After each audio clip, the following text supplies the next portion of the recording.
Good morning, you guys. It's Miss Keish with Journey of the Word Ministries, home of every name known to God, where we work nurture relationships rather than religion, and all are welcome, regardless of your beliefs. Today is part two of the seven deadly sins, and we're going to discuss envy. It won't be very long; it'll be short. Uh, so, envy is one of those tricky things. Envy and jealousy are close to being the same.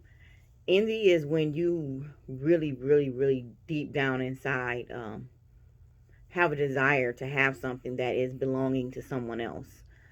Envy can be very dangerous because it can cause you to make actions towards another person or to take actions to gain something that's not yours. We have to try and remember in life that what's yours is yours, and what's theirs is theirs, and whatever for you before you, and it'll be there in the right timing that God will grant that to you, so you don't have to become filled with this deep-seated type of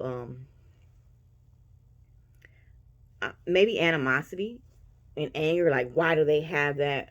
It should be mine. I want you to do anything to take it. Um, a lot of times women do that when they see another woman with a man that they feel like is giving them everything that they want or everything that they need, um, from the outside looking in, because we never know what's going on the inside. The Bible says that in Proverbs 14 and 30 that a sound heart is life to the body, but envy is rottenness to the bones. Everyone knows that when things start to rot, they're easing towards death. If envy is equal to rottenness of the bones, you are breaking down your whole soul being from the inside out. So you are debilitating yourself because you become obsessed with wanting and desiring of this specific item or maybe person, and you become so obsessed with it that in your mind you're thinking negative, nasty, hateful thoughts about that person, or either you're plotting everything in your mind to see how you can make that yours. In reality, you have no business trying to decide what belongs to someone else. They say that kindness is the cure for placing the desire to you want to replace the desire to take from others. Kindness will do that. Um, Learning to put others' needs above yourself, learning to step in and help people where they need to be helped. Envy leads to deep-seated jealousy. Um, and it's truly very ugly. And if a sound heart is life to the body, and you're corrupting it with the rottenness of envy, your body is going to break down. Your physical body will break down from spiritual and emotional things. You'll be lost. Your spiritual body, your spirit, excuse me, and your emotions and the rottenness that you start to see. That's why it says rottenness to the bones. You will start to have headaches. You get high blood pressure. Your bones will start to ache. Your body will really start hurt. You will become so sick that you literally, like, people say, oh, my heart is broken. You will feel like your heart is literally broken because you become so obsessed with trying to gain that which does not belong to you. If it truly belonged to you, you wouldn't have to plot and plan how to get it. And it's against not against human nature. I'm sorry, because every man is a beast at heart. It's against what God designed us to be, for us to be envious of another, for us to sit around and plot how to take, how to gain, what to do to get that which is not yours. And that's what being envious is all about, trying to get something that is not yours. If it was yours, God is going to put you on the path to gaining it. And even when you detour, even when you make those choices against what He has designed for you to do, you still will end up where you need to be, and you still will get what's yours. Because the only person that can stop you from doing that is you. And you will stop you by going after something that doesn't belong to you. It might look good on them, but it may not look good on you. And I'm not just talking about clothing. Even in relationships, women, we have this thing with us where we think that if we can do it better than she can, and we can do things she won't do, that he will be so that much more better for us. If he's not for you, he's not for you. He ain't going to change for you. He's not going to be faithful for you. He ain't going to buy you the things that he was buying her. He's not going to do for you like he was doing for her. And the most important thing is he's not going to make you feel the way that he was making her feel, because he belongs to her. He was not yours to begin with. So stop trying to break up happy homes. It's not going to work for you. And even if it ain't happy, guess what? It ain't your place to interfere. You let them work that out themselves. Quit trying to take somebody else's, because all it's going to do is bring you headache and heartache. You know how many people that I know that have literally broken up a happy home, who, quote unquote, they weren't happy. They didn't really want to be together. And she got all that woman misery. So you should have left her right over there where it belonged, and you wouldn't be in the position you is now. Some of them getting cheated on. Some of them lonely. The man don't work. Some of them getting beat. Everything that you thought it was, everything that glistened ain't gold, and what's good for the goose ain't always good for the gander. So remember that. So also stop trying to be like men, women, because we're not men. We are not. And we're not set up intentionally. The man was put to sleep and something was taken from him to create us. Intentionally, for purpose, we are different from them. We must learn to work together, not oppose one another. And until you acknowledge that, I think that a big problem with women in this world is that we're envious of the position of man. Um, he ain't even in the right position right now, so there's no reason for you to be envious. He's standing as a man of man, and not all men. I'm not talking about all men.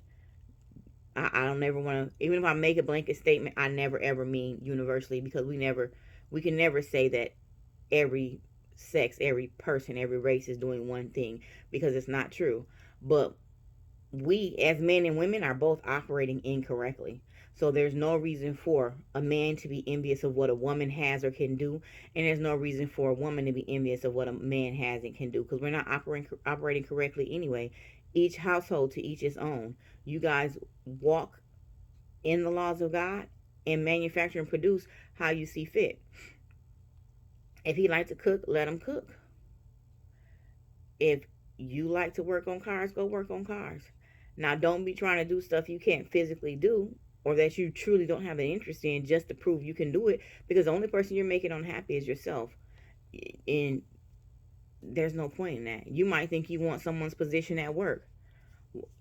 I learned a long time ago that a position of management is not always for me. I don't want those extra responsibilities, and I work good enough and I move up the chain good enough to where my salary is in every position that I had, it goes up. So why would I want to break my back when I have a large family? I have school, I have other obligations, I have this. I don't want to break my back doing something that's not for me. So I'm always happy for someone else that elevates in their professional field, and I'm never envious of it, because it's not for me. You'll learn to be happy in your role in life. You'll learn to chase after your individual goals and not make something a goal that doesn't belong to you because you see someone else with it. Because that's going to fill your heart with corruption, anger, deceit, and at the end of the day, jealousy. And it's nothing uglier than a jealous person. It isn't. You don't know how to have joy for someone. You don't know how to celebrate with someone. You don't even know how to help another person succeed, and we should. There's no reason why you can't help the person next to you gain something that they're trying to get for them or their family, and you have a way to do it. There's no reason at all.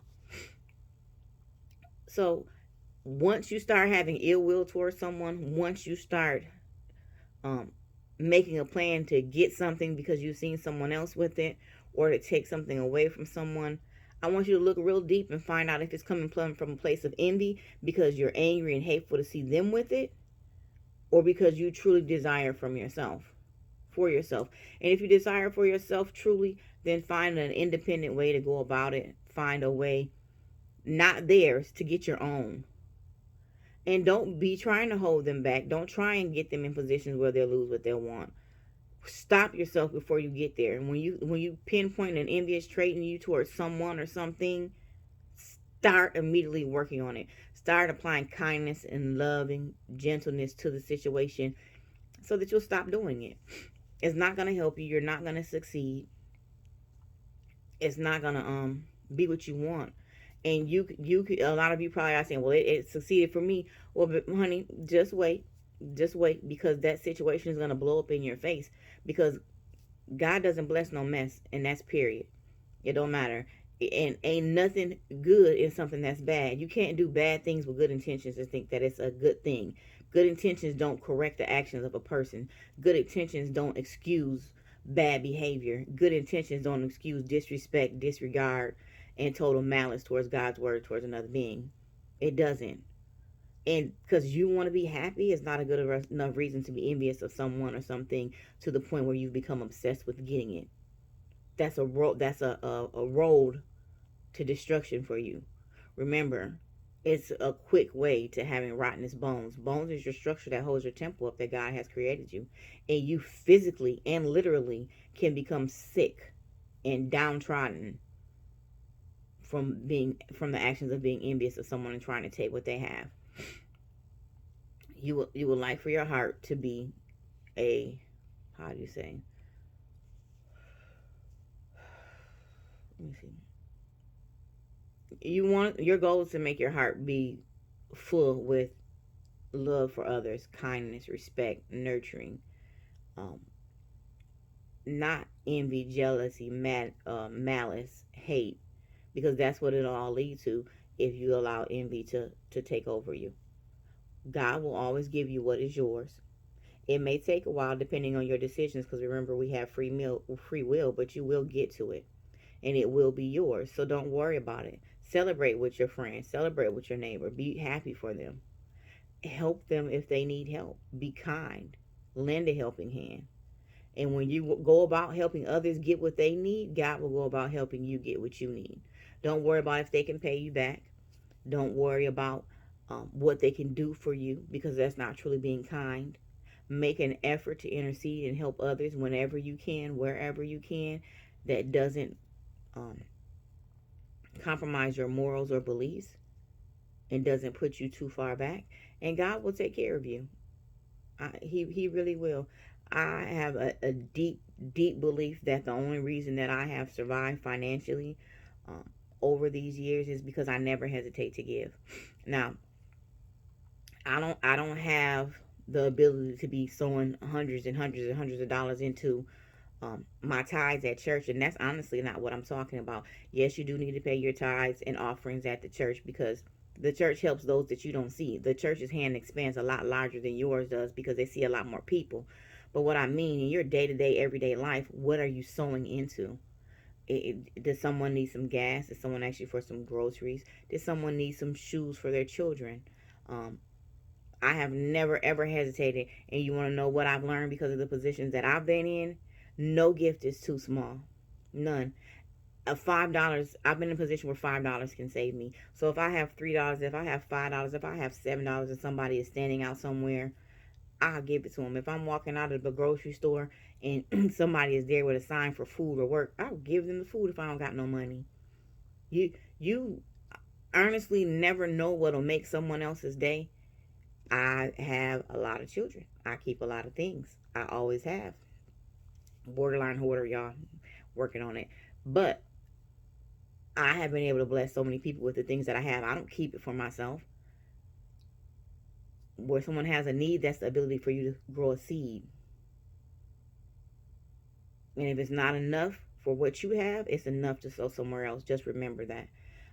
That'll definitely help you get over your envious behavior, and to definitely ensure that God is there for you. Don't look at them and say they can't do nothing for me, because it don't matter what they can do for you. What can you do for them? What can you do for them, no matter how small? Do they need a warm meal? Do they need a few dollars? Do they need a kind word? Sometimes if you just take a few minutes out your day to give someone some encouragement, it might make that much of a difference. It could be someone on the brink of suicide. And I don't want to hear no, oh, they just so stupid, blah, blah, blah. You just don't know. But a kind word goes a long way. A kind action goes a long way. And all you have to do is move towards that. Fix your heart. Get your heart sound. Get your heart kind and loving, so that your body will become healthy, because it does help. And that way, when you are in a bad situation, whether it's physical, mental, or emotional, your heart will be in the right place and you'll feel so much better. You don't want the rotten bones and enviness to ruin your life. And it will. Physically, mentally, emotionally, all of it. Because you'll become consumed with it. You'll become consumed with the desire to have what is not yours. I hope you guys all have a blessed day and enjoy the rest of the week and this upcoming weekend. Thank you for joining me.